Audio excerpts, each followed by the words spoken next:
ओम नमो भगवते वासुदेवाय नमः। जय श्री कृष्णा। भाद्रपद मास की अमावस्या को पिठोरी या कुशग्रहणी अमावस्या भी कहते हैं। यह पितरों के तर्पण और दान के लिए बहुत ही शुभ मानी जाती है।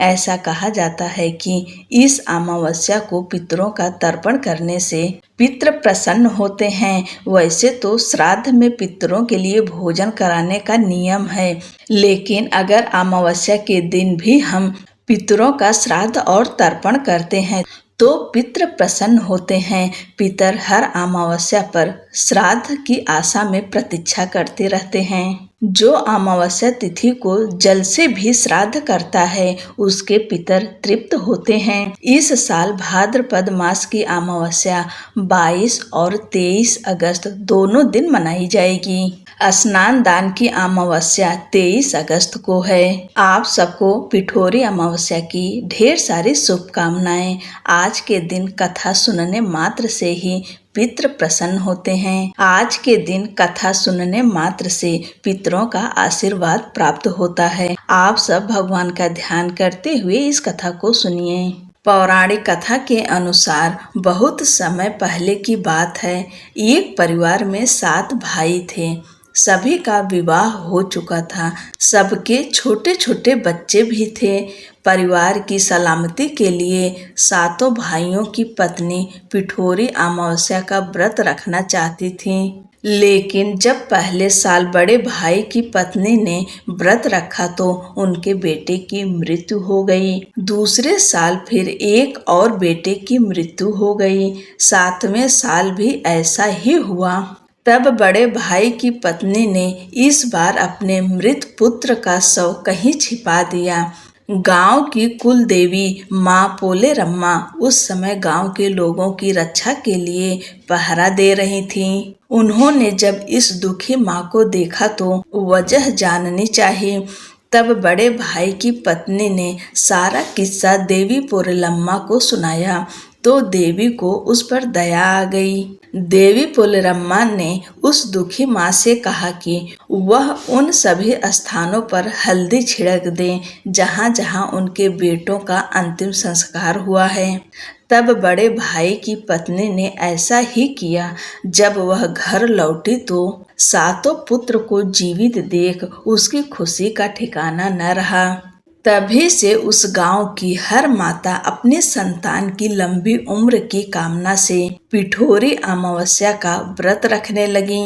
आज के दिन यह कथा सुनी और पढ़ी जाती है। उत्तर भारत में यह पर्व पिठोरी अमावस्या के नाम से माता दुर्गा की आराधना करके मनाया जाता है और वहीं दक्षिण भारत में यह त्योहार पोलाला अमावस्या के रूप में माँ पोलेरम्मा, जिन्हें माँ दुर्गा का ही एक रूप माना जाता है, उनकी पूजा अर्चना के साथ मनाने की परंपरा है। बोलो माता दुर्गा की जय, माँ पोलेरम्मा की जय। अब सुनते हैं पीपल वृक्ष की कथा। कथा अनुसार माता लक्ष्मी धन संपदा की देवी हैं तथा उनकी बहन दरिद्रता अर्थात अलक्ष्मी गरीबी और शोक की देवी हैं। दरिद्रता पीपल के पेड़ में निवास करती थी क्योंकि कोई भी दरिद्रता की देवी अलक्ष्मी को अपने घर में नहीं रखना चाहता था। अलक्ष्मी का अकेलापन दूर करने के लिए माता लक्ष्मी ने भगवान विष्णु से लक्ष्मी नारायण रूप में पीपल के वृक्ष में रहने का वरदान मांगा। भगवान विष्णु ने कहा कि जो व्यक्ति पीपल के पेड़ की पूजा करेगा उसे सभी तरह के सुखों की प्राप्ति होगी और वह अलक्ष्मी के प्रभाव से बचा रहेगा। जब दरिद्रता ने भगवान विष्णु से कहा कि यदि पीपल की पेड़ की पूजा की जाएगी तो वह पीपल के पेड़ में नहीं रह पाएगी क्योंकि दरिद्रता को पूजा और धर्म के कार्य अच्छे नहीं लगते थे। तब भगवान विष्णु ने अलक्ष्मी को भी यह वरदान दिया कि जो व्यक्ति रविवार के दिन पीपल के पेड़ की पूजा करेगा उससे अलक्ष्मी की प्राप्ति होगी। उस व्यक्ति के घर से संपन्नता का नाश हो जाएगा।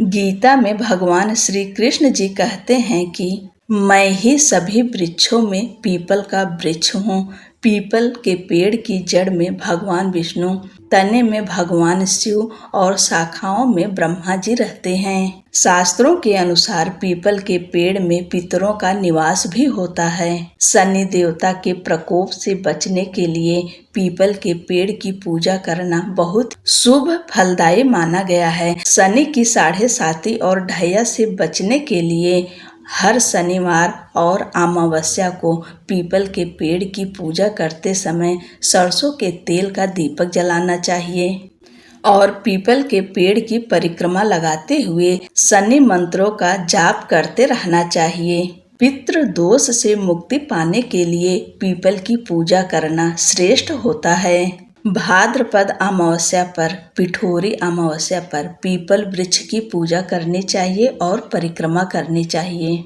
पिठोरी अमावस्या पर पितरों का तर्पण किया जाता है, श्राद्ध किया जाता है, इसलिए आज के दिन पीपल वृक्ष की पूजा अवश्य करिएगा। आप सभी को पिठोरी अमावस्या की ढेर सारी शुभकामनाएं। जय श्री कृष्णा। राधे राधे।